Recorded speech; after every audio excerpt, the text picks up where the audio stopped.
Avance Universitario, el podcast de la Universidad Autónoma de Zacatecas, es la voz de la comunidad universitaria. Los conocimientos, la opinión y la información están al aire a través de Avance Universitario.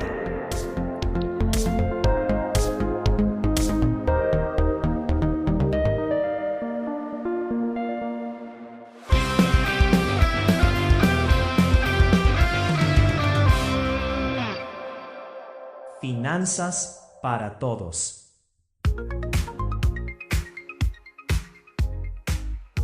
Qué gusto saludarles nuevamente en su programa Avance Universitario con la sección que acertadamente está a cargo del doctor Víctor Galicia, Finanzas para Todos. Qué gusto estar nuevamente aquí, doctor. Maestra, pues al contrario, un gusto para mí poder compartir los micrófonos en esta ocasión, en este nuevo inicio de semestre, con otras expectativas, con nuevas cosas, pero sobre todo con muchos ánimos de que las finanzas personales y las finanzas para todos, pues sea para bien de todos. Excelente, así es, doctor Galicia. Y bueno, oiga, pero arranca con el tema los errores financieros que todos cometen. Fíjese que es un tema que tocamos al arranque del ejercicio, del inicio de actividades, porque muchos de nosotros solemos cometer una serie de errores que de pronto son inconscientes, no le tomamos mucha atención o no le ponemos mucha atención, pero que al final, pues nos pega en el bolsillo, en la salud financiera, en el estrés financiero.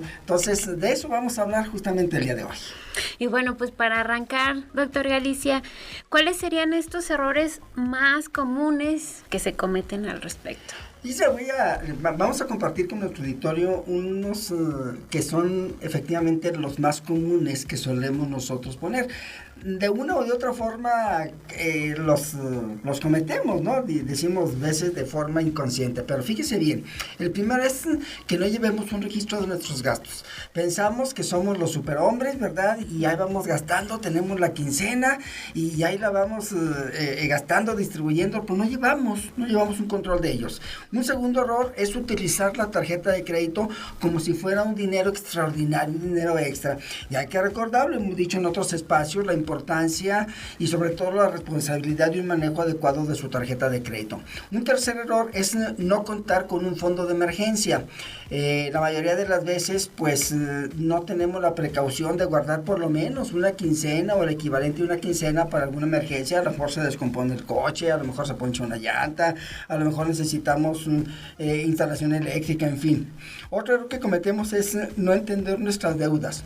Aquel que tiene tarjeta de crédito de nómina, crédito de coche, crédito hipotecario, de pronto no nos damos cuenta de que tenemos un montón de deudas, entonces no reconocemos cuándo hay que pagar uno, cuándo hay que pagar el otro, y lo peor si tenemos domiciliado el cable y domiciliado la luz y domiciliado el teléfono, pues de pronto no entendemos las deudas. Y un error que muchos mexicanos cometen es endeudarse antes de cobrar. Es decir, un dinero que ya tenemos nosotros comprometido antes de contar con él. Otra cosa que también se comete es que en el hogar no se hable del dinero. Es decir, que no compartamos la información con nuestros hijos, con la pareja, con los primos, con los sobrinos, con quienes estén en el entorno nosotros, que no hablamos de dinero, esos otros los errores. Y bueno, pues el más común que la mayoría de las personas se tienen es que no tenemos una educación financiera. Son de los errores más comunes que solemos cometer, unos más, otros menos, pero creo que todos encajamos en uno o en otro, ¿verdad? Uh-huh. Doctor Galicia, habla de este concepto que, bueno, cuando he tenido la oportunidad de colaborar con usted, esta educación financiera tan importante, me lleva a lo siguiente. Entonces, ¿a qué se debe que nosotros como personas, si estamos cometiendo estos errores, no es una vez, no es una quincena, exacto, no es un mes, o sea, es algo constante que realizamos? Pero entonces, ¿por qué es la poca atención que ponemos a estos errores? De manera cultural, los mexicanos hemos tenido, a través del tiempo, un detalle respecto a la poca, nula o escasa educación financiera que deberíamos de tener. ¿A qué se debe? Por cuestiones culturales, por desconocimiento, porque se nos hacen temas veces que nada más lo deben de tener quien tiene mucho dinero, o lo deben de entender quien es empresario, o quien maneja cantidades muy estratosféricas. Y no, la educación financiera viene para todos. Entonces, cuando hablamos de estos errores, el ejemplo común, decimos en casa, que mis hijos no se enteren que debemos, y nosotros saber cómo le hacemos. No, que tus hijos se enteren que se deben para que sepan el valor del dinero. Utiliza la tarjeta de crédito total el día 15 a ver cómo le hacemos y le pagamos, y utilizamos una tarjeta de crédito. Es decir, no tenemos una educación financiera que debería de venir desde los primeros años, es decir, desde el kinder, que nos deberían de estar diciendo, y la parte sustancial viene en la familia, fíjese. Es decir, que en la familia debemos de fomentar toda la educación financiera. 4 conceptos básicos: el ahorro, el gasto, la inversión y el presupuesto. Conceptos básicos que deberíamos de entender. Entonces, cuando se pregunta ¿a qué se deben esos errores? Pues una falta de educación financiera que viene pues desde temprana edad, que no fomentamos en la familia, y que por situaciones diversas tampoco en la escuela se fomenta la educación financiera. Por eso yo creo que este espacio que tiene la universidad, que nos da la oportunidad de convivir, de transmitir, de compartir con ustedes, en donde hablamos de este tipo de temas, pues es sumamente importante.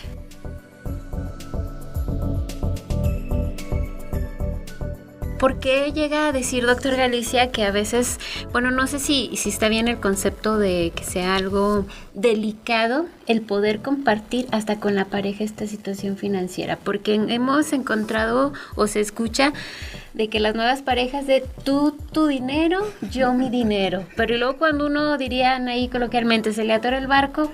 ¿Qué sabe? Hay un concepto en la educación financiera que se llama la infidelidad financiera. Cuando hablamos de la infidelidad financiera, hablamos justamente en donde lo tuyo es tuyo y lo mío es mío. Y entonces yo tengo gastos o tengo recursos que destino a ciertas cosas y no lo juntamos, no lo reunimos para un objetivo en común en pareja, por ejemplo, ¿verdad? Entonces ahí es cuando hablamos de la infidelidad financiera. Y en ese tenor, justamente en las nuevas generaciones, es una parte que se debe de entender y que se debe de corregir. Y se debe de corregir, ¿por qué? Porque vamos a terminar al final de cuentas con 2 elementos importantes: la salud financiera y el estrés financiero. ¿Qué es lo que pasa? Bueno, pues cuando estamos cargados de deudas, tenemos una mala salud financiera porque estamos mal organizados, y obviamente eso nos lleva a un estrés financiero. Y ese estrés financiero, al final de cuentas, se refleja en la baja productividad. Estamos pensando en otras cosas que puede representar un riesgo de trabajo, un accidente de trabajo. Estamos tan inmiscuidos en ver cómo logramos tener el dinero para el día de mañana, que descuidamos otras cosas que son también importantes en la familia, o en el trabajo, o en la casa, o en el entorno donde nos desarrollamos, de tal manera que es una parte sumamente importante. Bueno, doctora Alicia, y si logramos poner atención en estos errores que ya usted nos señala, ¿cuáles serían... ¿Qué obtendríamos? O sí veríamos, bueno, porque obviamente se verían ventajas, ¿verdad? Así es. Sí, definitivamente. La primera parte es lo que comentábamos hace un momento: tener una salud financiera. La salud financiera, ¿qué significa? Bueno, que yo tengo bien organizado mi presupuesto, tengo bien planeado mis gastos, tengo bien planeado mis ingresos, tengo bien planeadas mis inversiones. Y esa parte nos lleva a que tengamos una salud financiera, es decir, que no lleguemos el día 12, 13 o 14 de la quincena donde ya no tengo y qué hago y cómo y eso obviamente se refleja en un estrés financiero. O que llegue el día 28, el día 27 y ya no sé cómo llegar a la quincena, ¿no? Entonces, si nosotros tomamos en cuenta, en consideración estos errores que estamos cometiendo, y esos errores en un momento determinado los vamos corrigiendo, lo primero que vamos a tener es una buena salud financiera, es decir, poder llegar a la quincena sin ningún problema. Segundo, que podamos también tener un recurso que vamos a separar, no el que me sobra, sino el que vamos a separar. ¿Para qué? Pues para poderlo invertir más adelante. El ahorro nos lleva a una inversión, y esa inversión pues nos lleva a otras cosas. Y por último, pues obviamente evitar el estrés financiero, que es incluso ahorita uno de los elementos más importantes en el quehacer cotidiano de las empresas, de las oficinas, de los centros de trabajo, en donde mucha gente, el 78%, por si la gente no sabía, tiene estrés financiero. Así de sencillo. Entonces, no evitamos eso. Así es. ¿Verdad? Doctor Galicia, nos dio estos errores, nos señaló usted 6, 7, 8, me imagino ahí que hay bastantes errores financieros. ¿Puede una persona tenerlos todos? Sí, claro, sí. Entonces, sí. ahí ¿cómo iniciamos con estos pequeños cambios? El primer consejo es que tengamos nosotros una planeación financiera basada primero en un presupuesto. Es decir, a ver, yo gano 8,000 pesos a la quincena, ¿sí? De esos 8,000 pesos a la quincena, cuando yo los presupuesto me voy a dar cuenta dónde los voy a destinar. ¿Cuáles son los gastos prioritarios que tengo que cumplir y cuáles son los gastos secundarios que tengo que cumplir? Y me voy a dar cuenta, en el momento que yo presupuesto y organizo, me voy a dar cuenta dónde estoy desviando recursos o qué cosas tengo. Hablábamos en un tiempo de los gastos hormiga y en otro tiempo de los gastos vampiro. ¿Cuáles de esos me están chupando a mí? ¿Cuáles de esos me están costando? ¿Qué puedo corregir de esos gastos que estoy haciendo en base a mis ingresos? Y la otra parte, pues obviamente va a ser el buscar un segundo ingreso en función a las habilidades que yo tengo. Pues sé hacer gelatinas, hago gelatinas y las vendo. Sé hacer pasteles, hago pasteles y los vendo. Doy clases, pues me pongo a dar clases y también. Es decir, siempre buscar, todos los seres humanos tenemos virtudes que podemos explotar y de los cuales obtener un ingreso adicional. El detalle es que nosotros mismos nos ponemos un límite, decimos, es que no tengo tiempo. Acá, pues el día tiene 24 horas, ¿verdad? ¿Cómo lo voy a distribuir? O el fin de semana, en lugar de quedarme ahí viendo televisión, pues alguna actividad que me genere activos, decimos en las finanzas. Creo que a veces somos muy extremistas de decir, no tengo tiempo, no puedo, es que debo tanto. Por eso yo le preguntaba si nos planeamos, o como decimos, ¿verdad? Corto, mediano, largo plazo, porque siempre nuestros extremos, nuestros errores, decimos hacia largo plazo, decimos, no, es que es imposible, nunca lo voy a cubrir, o no voy a poder hacer ese cambio, ¿no? Sí. Entonces, estos pequeños cambios estamos hablando, usted dice, si ya tengo una quincena, va a ser este proceso quincenal, entonces, doctor. Puede ser, bueno, lo que pasa es que en Zacatecas normalmente se cobra por quincena o por semana, ¿verdad? Okay, sí. Hay otras entidades de nuestro país que cobran por decenas, por ejemplo, pero si yo cobro por quincena, por semana o por decena, en el mismo sentido puede hacer de una planeación de esos recursos. Miren, cuando vamos en la calle y la gente nos ve y dice, oye, fíjate que hoy viste esta parte que me gustó mucho, así por esto, y lo estoy poniendo en práctica. Híjole, pues qué padre, ¿verdad? Porque la regla 50-20-30 que hemos mencionado muchas veces aquí, ¿verdad? El 50% para todos mis gastos, el 20% para el ahorro y el 30% para mis imprevistos. Así gane 100 pesos, 1,000 pesos, 10,000 pesos o 100,000 pesos. Si yo aplico esa regla, me dejo de llamar Víctor Hugo Galicia Soto, si no logra un equilibrio en sus finanzas personales. Pues muy interesante, doctor. Yo me veo y digo, vamos, tenemos que empezar con estos pequeños cambios porque creo que seguirle apostando a una educación financiera, y me llama la atención que dice desde el kinder comenzar con estos cambios, esta educación que nos va a permitir, imagínese, generar nuevas ideas y habilidades en los niños y en los jóvenes. Fíjese que sobre todo esa parte que es bien importante, muchas de las veces vemos en los pequeñitos que tienen habilidad, por ejemplo, del ahorro, que tienen habilidad de obtener un segundo recurso y que tienen la posibilidad también de un momento determinado desarrollar otras cosas que les permita tener dinero. Y luego después enseñarles a administrar, que lo que se gana pues se disfruta, pero también hay que saberlo cómo distribuir en el transcurso para cuando lleguen a jóvenes tenga ya una visión muy específica hacia dónde queremos llegar. Las condiciones de la economía familiar, de la economía del país, de la economía del mundo, pues siempre van a ser un reto para nosotros y justamente pues hay que enfrentarlo. Excelente. No me resta más que agradecerle, doctor. Muchísimas gracias por seguir colaborando en su espacio de avance universitario. Doctor Víctor Galicia Soto, por supuesto, en su sección Finanzas para Todos. Muy amable.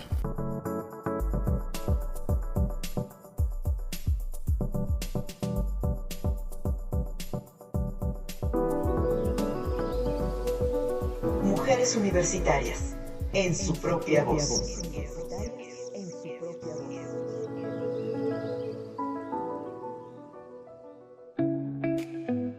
Marco de la conmemoración del Día Internacional de la Mujer, me gustaría hablar de sororidad. De acuerdo con la Real Academia Española, sororidad es una amistad entre mujeres. o bien la relación de solidaridad, especialmente en una lucha por el empoderamiento. El término sororidad procede del latín soror, que significa hermana. Su introducción en el discurso feminista se consolidó en América Latina a partir de los años 80 y 90, con pensadoras como Marcela Lagarde, antropóloga y feminista mexicana. Lagarde lo definió como una ética y una práctica de solidaridad entre mujeres para superar las opresiones de género. La sororidad ha cobrado fuerza como un principio que invita a construir redes de apoyo, promover el respeto y generar espacios de colaboración que favorecen el bienestar colectivo. La sororidad implica reconocer tanto los desafíos como los logros de otras mujeres, brindando un respaldo genuino. Se refleja en gestos cotidianos como apoyar el desarrollo profesional de una compañera, escuchar sin juzgar o compartir recursos y conocimientos que ayuden a otras mujeres a crecer. Este concepto insta a dejar atrás la competencia destructiva y a priorizar la colaboración. En la práctica, cuando las mujeres nos acompañamos y trabajamos juntas, se construyen entornos más justos, inclusivos y equitativos. Además, la sororidad influye de manera directa en el bienestar emocional. Sentirse escuchada y respetada fortalecen la autoestima, genera confianza y contribuye a un sentido de pertenencia. Una comunidad sorora ayuda a que más mujeres nos sintamos empoderadas para alcanzar metas y superar barreras. Algunas recomendaciones para practicar la sororidad en el día a día serían: escuchar activamente y validar las experiencias de otras mujeres, fomentar la colaboración en lugar de la competencia, apoyar y celebrar los logros de compañeras, compartir información y recursos útiles, generar espacios seguros de confianza, pero sobre todo de respeto. Hagamos lo que está en nuestras manos para crear espacios seguros y aliarnos, cuidarnos y sanarnos. La sororidad es una herramienta poderosa para fortalecer el empoderamiento femenino y construir sociedades más igualitarias. Al apoyarnos entre mujeres, no solo logramos un impacto individual, sino que también generamos un cambio social duradero. Cuando las mujeres se apoyan, suceden cambios imparables. Soy Dolores Aldaba Andrade, coordinadora del CASE. Somos Universidad Autónoma de Zacatecas. Somos innovación, compromiso e inclusión.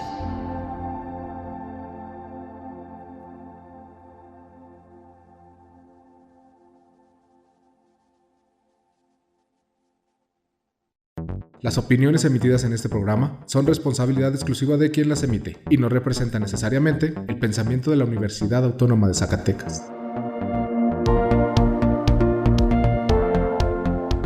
Así termina Avance Universitario. Nos escuchamos en una próxima emisión con más conocimientos, opiniones e información desde la Universidad Autónoma de Zacatecas. Avance Universitario es una producción de la Coordinación de Comunicación Social de la UAS. Somos Universidad Autónoma de Zacatecas. Somos innovación, compromiso e inclusión.